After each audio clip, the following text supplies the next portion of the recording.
परत एक वेळेस. Section 132, witness not excuse from answering on the ground that answer will क्रिमिनेट.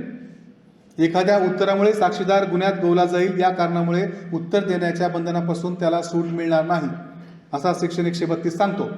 Provision, a witness shall not be excuse from answering any question as to any matter relevant to the matter in issue. प्रश्न कशाच्या संदर्भात आहे? As to any matter relevant to matter in issue. कुठं? In any suit or in any civil or criminal proceeding.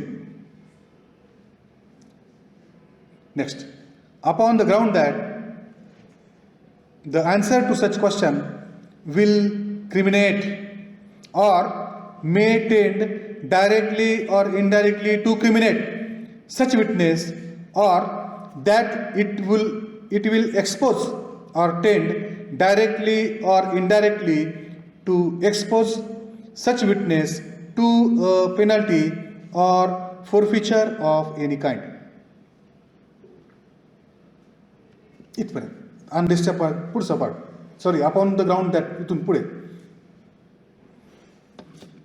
कोणत्याही प्रकरणातील, आता ते सगळंच सूट, सिव्हिल प्रोसिडिंग, क्रिमिनल प्रोसिडिंग, याच्यामध्ये कोणत्याही प्रकरणातील कोणत्याही बाबी संबंधी केलेल्या प्रश्नाचे उत्तर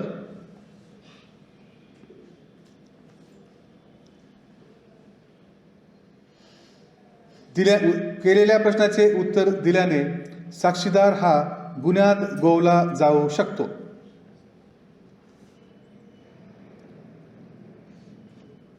किंवा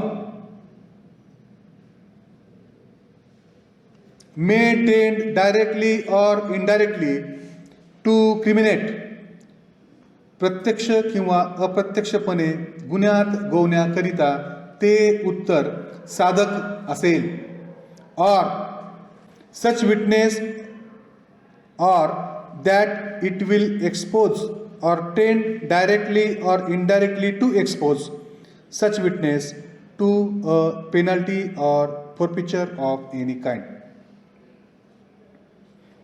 किंवा असा साक्षीदार अशा प्रकारचे उत्तर दिल्यापासून कोणत्याही प्रकारच्या शिक्षेस पात्र ठरू शकतो.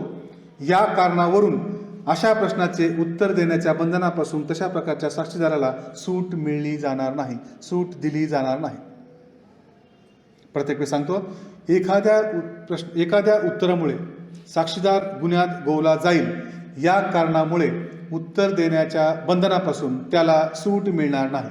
कुठं? जेव्हा एखादा दावा, प्रकरण ज्याच्यामध्ये त्याला प्रश्न विचारण्यात आलेला आहे जो की रिलेव्हंट आहे त्या मॅटर इन इश्यूशी, अशा वेळेस त्या प्रश्नाचं उत्तर दिल्यानं तो साक्षीदार गुन्ह्यात गोवला जाण्याची शक्यता आहे. किंवा प्रत्यक्ष किंवा अप्रत्यक्षपणे तो त्याला गुन्ह्यात गोवण्याकरिता ते उत्तर हे साधक ठरत आहे, सफिशियंट ठरत आहे.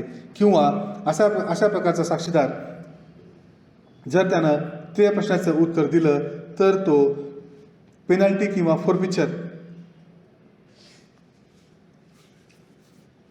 किंवा शिक्षेस तो साक्षीदार पात्र ठरत असेल, त्या प्रकारच्या स्वरूपाचं जर ते उत्तर असेल तर अशा सर्व केसेसमध्ये तशा प्रकारच्या प्रश्नाचं उत्तर देण्याच्या बंधनापासून त्या साक्षीदाराला सूट दिली जाणार नाही. This is section 132. And one proviso, provided that no such answer which a witness shall be compelled to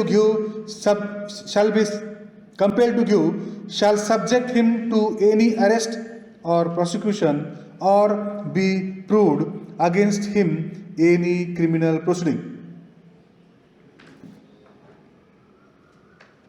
आता पहा काय म्हणले त्यांनी, प्रोव्हिजो दिला, प्रोव्हिजनच्या विरुद्ध प्रोव्हिजो, त्याचा अपवाद. आता हा अपवाद काय सांगतो, provided that no such answer such a witness shall be compelled to give which shall be subject him to any arrest or prosecution or proved against him in any criminal proceeding.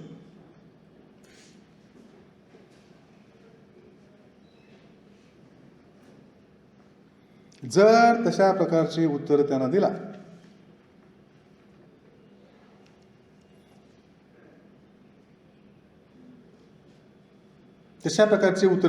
No such answer which a witness shall be compelled to give.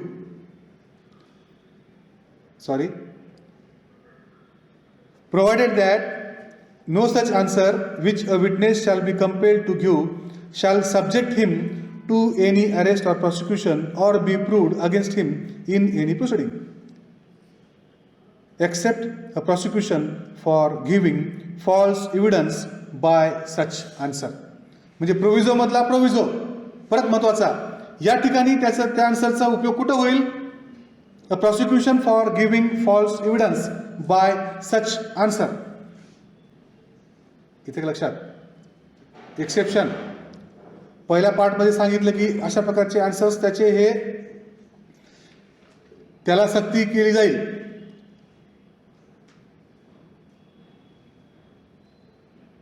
एकशे 32 सांगतो. आता प्रोव्हिजो मध्ये काय सांगितलं? No such answer which a witness shall be compelled to give shall subject him to any arrest, prosecution or be proved against him any criminal proceeding. तशा प्रकारची उत्तरं त्याच्या विरुद्ध कुठल्याही क्रिमिनल प्रोसिडिंग मध्ये प्रूव्ह केली जाणार नाहीत किंवा त्याला त्या उत्तरामुळं कसल्याही प्रकारचं अरेस्ट किंवा कसल्याही प्रकारचं प्रॉसिक्युशन त्या ठिकाणी होणार नाही.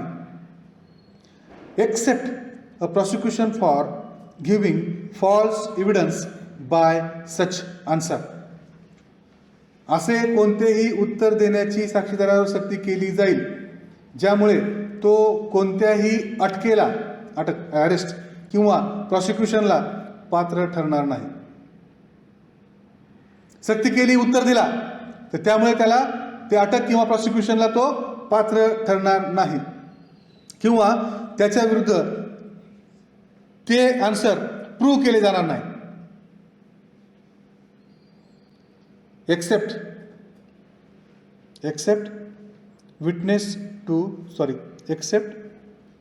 a prosecution for giving false evidence by such answer. Prosecution for giving false evidence म्हणजे कशाचा? Offence of परजुरी. फॉर्जरी नाही, परजुरी, PERJURY म्हणजे खोटी साक्ष देणे. फॉल्स अँड फॅब्रिकेटेड एव्हिडन्स म्हणून section 340 read with 191 192 of IPC एक प्रोव्हिजन आहे परजुरीची CRPC मध्ये 340 वाचा. तर त्या केसेसमध्ये मात्र या आन्सरचा उपयोग केला जाईल. त्याला सोडून इतर कुठल्याही क्रिमिनल प्रोसिडिंगमध्ये त्या आन्सर्सचा काही ॲडव्हर्स इफेक्ट त्या साक्षीदार होणार नाही.